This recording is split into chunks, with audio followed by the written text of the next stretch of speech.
What happens when a knighted actor, celebrated for decades of stage and screen brilliance, walks into a morning chat show expecting civility, but instead finds himself mocked, cornered, and ultimately escorted off set? In just minutes, Sir Ian McKellen's appearance on Lorraine spiraled into one of the most shocking and humiliating TV moments of his career. But what caused this collapse, and why are viewers calling it the day British television lost its dignity? Sir Ian McKellen has never been the kind of man to shrink in the face of a challenge. At 85 years old, his legacy is carved into both stage and screen. A towering Shakespearean actor who brought Hamlet, Macbeth, and King Lear to life with thunderous conviction, and a modern cinematic icon who embodied Gandalf in The Lord of the Rings and Magneto in X-Men. For decades, McKellen has balanced artistry with activism, using his fame to advocate for LGBTQ rights when speaking out could have destroyed his career. So when ITV announced that he would be joining Lorraine Kelly's morning show to promote his latest stage revival and speak about a new charity initiative, fans expected warmth, celebration, and perhaps a touch of sentimentality. No one could have predicted that within minutes, Britain's beloved knight of the stage would be walking out of the studio, leaving producers scrambling and viewers stunned. The morning started as it always does at ITV. Studio lights glowed with artificial cheer, cameras hummed, and Lorraine, polished and poised, wore her trademark smile. She introduced Sir Ian with words of admiration, but insiders later revealed that even before the cameras rolled, tension was bubbling. Comments muttered off-air, remarks about whether McKellen was too old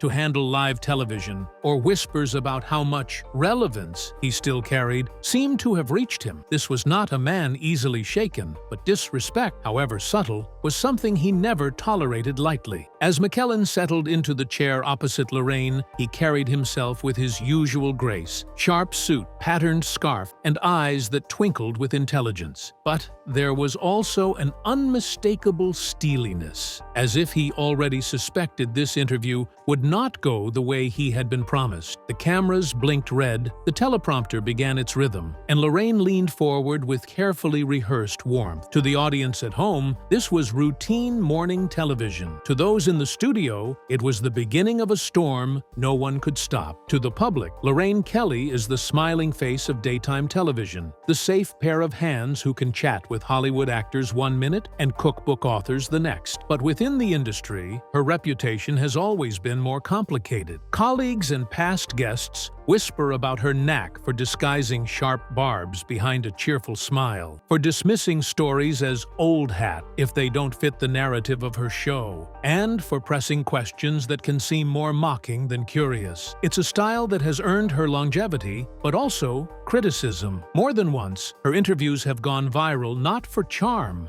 but for controversy. For younger stars, it's an annoyance. For those in the twilight of their careers, it can feel like a deliberate slight. Lorraine has been accused of trivializing the struggles of her older guests, reducing decades of hard work to cliches about age or staying relevant. And when she does this to artists who have fought for every inch of respect they've earned, the backlash is swift. Ian McKellen was the wrong guest to underestimate. He is not a man who plays along with condescension. His life story, from a working-class childhood in the industrial North to hiding his sexuality in a judgmental world, to finally coming out as one of Britain's most vocal advocates for equality, is defined by resilience. As the segment began, ITV executives assumed McKellen would smile politely through whatever questions Lorraine threw at him, perhaps deflect with humor, and carry the conversation back to his projects. But from the first exchange, something in her tone hit the wrong chord. Whether it was her reference to his ancient career or a comment about his activism being a bit theatrical, the mask began to slip. Viewers at home leaned in, sensing discomfort. What should have been a warm tribute to one of Britain's greatest living actors was fast becoming something else entirely, a showdown. McKellen's sharp gaze didn't waver. Lorraine had poked a bear she didn't realize was ready to roar. It started innocently enough, As most television slip-ups do, Lorraine leaned forward, her smile practiced, her voice smooth. "Sir Ian," she said, "your career has spanned over 6 decades. You've played kings, wizards, villains, but at this stage, do you ever feel that you're hanging on just a little too long? I mean, wouldn't retirement be a more dignified choice than continuing to tread the boards?" The words were delivered lightly, as if she were tossing off a casual observation. But for a man whose entire life was built on his craft, it landed like a slap. McKellen blinked slowly. He tilted his head, eyes narrowing ever so slightly. The studio grew quieter, as though even the crew could sense that Lorraine had crossed a line. His voice, when it came, was calm, but laced with ice. "Retirement, Lorraine. Dignity? I assure you, my dignity does not depend on your opinion, or on whether I choose to perform at 85 or at 95. Dignity comes from doing what you love, from continuing to share stories that matter." Lorraine laughed awkwardly, trying to recover. "Oh, I didn't mean it that way. It's just, well, some might say audiences don't want to be reminded of age. Isn't it a bit,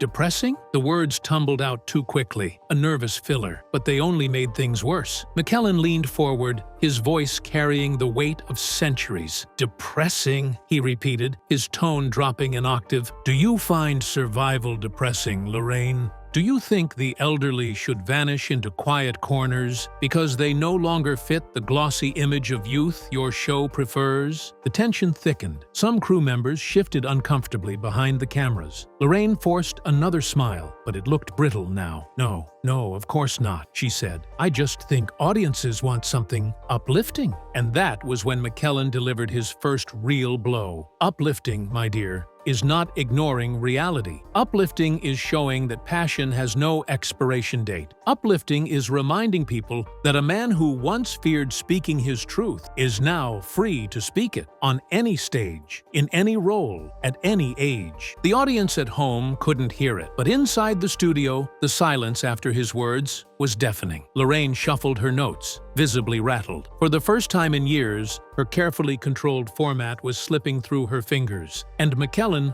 wasn't done. Sensing the interview spiraling, Lorraine attempted to steer it back to safer ground. She flashed a smile that didn't quite reach her eyes and said, "Well, Sir Ian, perhaps we could focus on your latest play. It's a brave decision, isn't it, to tackle Shakespeare again at your age? I mean, some might think it's a little indulgent. After all, haven't audiences seen enough of you as Lear?" The word indulgent hung in the air like poison. McKellen's entire posture shifted. Gone was the polite guest. What remained was the lion, the knight of the stage, the man who had spent his life fighting not just for roles, but for respect. He let the silence stretch, each second making Lorraine more visibly uncomfortable. Then he spoke, voice steady, resonant, impossible to ignore. "Indulgent," he repeated, rolling the word as though tasting its bitterness. "Indulgent is a word used by those who cannot imagine the discipline it takes to perform Shakespeare night after night. Indulgent is what people call art when they do not understand it. I do not perform Lear for myself, Lorraine. I perform him for the boy who grew up in Wigan with nothing, who found hope in words written centuries ago. I perform him for audiences who need to see that struggle. And survival do not vanish with age. And if you cannot see the value in that, perhaps you are the one who has seen too much of me." The studio crew exchanged glances. This wasn't the polished morning banter ITV had signed up for. Lorraine shifted uncomfortably, her trademark cheer faltering. "I'm just saying, viewers like freshness," she stammered. "New faces, new energy. Maybe there's a point when one should step aside." McKellen sat back in his chair, his blue eyes flashing with something between fury and pity. "Step aside?" His voice cracked like thunder. "I have stepped aside for decades. For younger actors, for louder voices, for those who thought my sexuality made me unfit to lead a stage. And every time I returned because the work mattered more than their prejudice. And now you sit here, trivializing not only my career, but every older actor still fighting to prove that they are not disposable. If I am indulgent, Lorraine, then so is every artist who refuses to apologize for still breathing." The words landed like hammer blows. Lorraine Lorraine's forced composure crumbled for a moment, her eyes flicking toward the producer's booth as if begging for rescue. But there was none. McKellen had seized the stage, and what began as a morning chat had turned into something far more raw, far more dangerous. If Lorraine had any sense, she would have backed down then and there. But television thrives on conflict, and perhaps some part of her thought she could claw her way back into control by pressing harder. She straightened in her chair, her voice taking on an edge disguised as politeness. "Sir Ian, with all due respect, don't you think your defensiveness shows that maybe you're too close to all this? Perhaps audiences just want to celebrate your achievements without dwelling on class struggles and personal battles. It is morning television, after all." The words were meant to sound harmless, but they dripped with the very dismissiveness that had already ignited the fire. McKellen's gaze sharpened, his hands, resting on the arm of his chair, clenched slightly. Not in rage, but in restrained contempt. "Defensiveness?" he echoed, his voice dropping low, his diction sharp as a blade. "Do you call it defensiveness when a man refuses to let his life be reduced to polite anecdotes? Lorraine,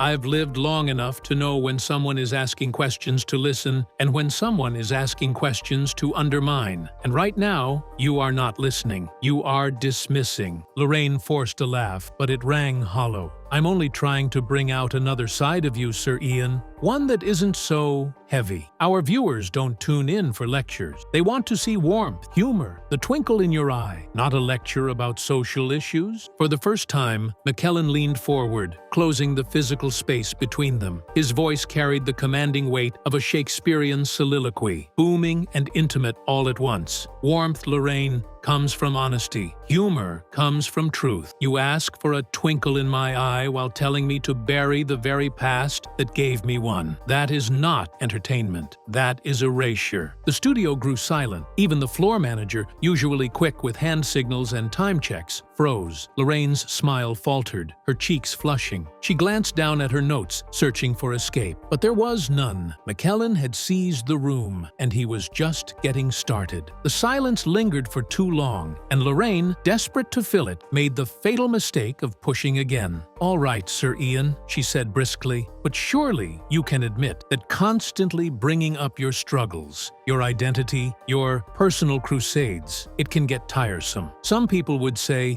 it distracts from your art." The word tiresome was the spark that lit the inferno. McKellen's back straightened, and in that moment, he was no longer a guest on a daytime show. He was the great actor of his age, commanding a stage. His voice rose, deliberate, devastating, every syllable echoing in the studio like a church bell. "Tiresome?" he thundered. "Do you know what is truly tiresome, Lorraine? It is tiresome to be told, decade after decade, that who you are is inconvenient. It is tiresome to be told to hide your love, to mute your voice, to step aside because your truth does not fit the glossy picture others want to paint. Tiresome is being silenced so that those who have never known hunger, prejudice, or fear can enjoy their tea in peace." Lorraine's eyes widened, panic flickering across her polished facade. She opened her mouth, but McKellen pressed on, his words unstoppable now, each one punctuated with the authority of lived experience. "You sit here in your chair, wrapped in comfort, and call my life a distraction. But my life is the reason I act. Every performance, every line, every glance carries the weight of those struggles. You want to strip that away for something shallow and safe? Then you want nothing of me at all." The atmosphere crackled. The crew stood frozen, some mouths slightly open. Even the producer in the booth, usually eager to cut to commercial when things got messy, hesitated. There was a sense that something extraordinary was unfolding, something that couldn't be interrupted. Lorraine's mask slipped completely now. Her voice wavered as she tried to interrupt. I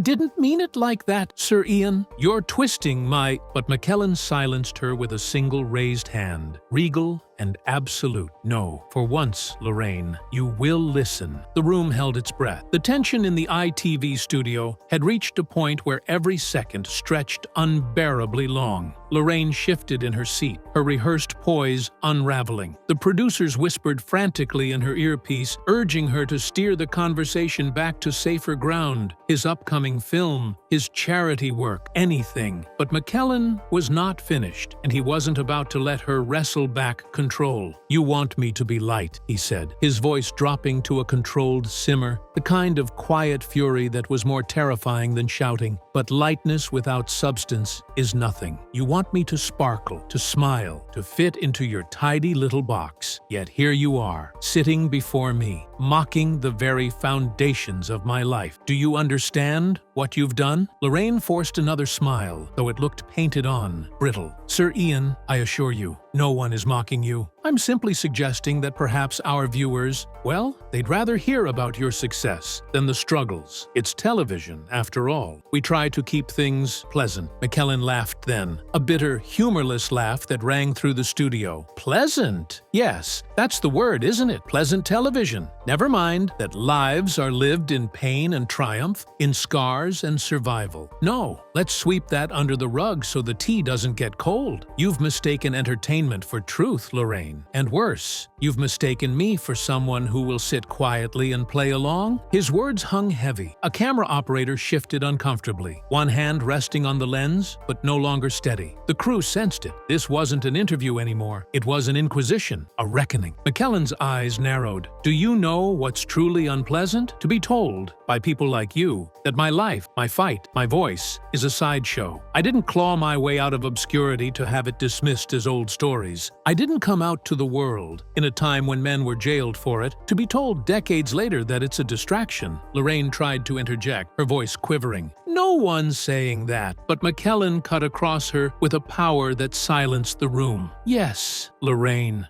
you just did. The silence was suffocating now. For a moment, even Lorraine seemed to recognize the full gravity of what she had unleashed, but it was too late. The breaking point had come. The studio, once so carefully choreographed, now felt like a courtroom, and Lorraine was on trial. McKellen leaned back in his chair, not to retreat, but to deliver his verdict with the weary dignity of a man who had nothing left to prove. His voice was quieter now, almost sorrowful, but the sharpness remained. I have shared stages with giants, Lorraine. I've delivered lines that have lasted centuries. I've seen kings, queens, prime ministers, and presidents pass through history. And do you know what I've learned? Respect is not given. It is earned. And you, this morning, have squandered yours. The words sliced through the air. Lorraine's eyes darted to the cameras, then to the producers behind the glass. She wanted an escape hatch, a way to plaster over the disaster with forced cheer, but McKellen was already reaching for the microphone clipped to his lapel. The sound of the mic unclipping echoed louder than it should have. Crew members held their breath. Viewers at home would later describe it as the sound of finality, the moment they realized something unprecedented was happening.